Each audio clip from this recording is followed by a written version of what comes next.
Hello mga kabungot, for today's video kabungot mag-repair ta aning switch na mo dire sa exhaust fan sa kusina kay kuha ni kabungot daot ng switch ani na puyo og mga langgam, kuyag langgam walang dili kayo mo kagat.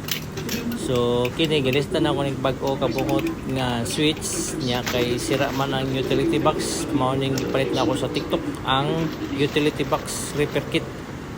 Mao ni siya kabungot, pero mas maayo na itong kuang kabungot katong bakal nga hexagonal kumpara ani kay taas man ni kay sa kabungot.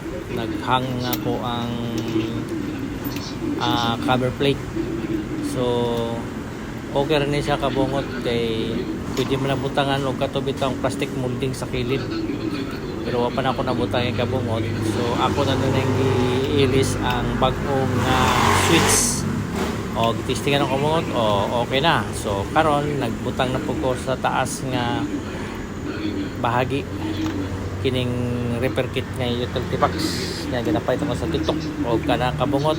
Butang na nako ang steel plate na niya sa switch, akong gihigpitan og screw sa ubos og taas kana kabungot kana murag nihang gina siya kay ngano taas kayo ang katong utility repair kit. Okay na kabungot, tabunan din nato pak okay wala bye bye kabungot.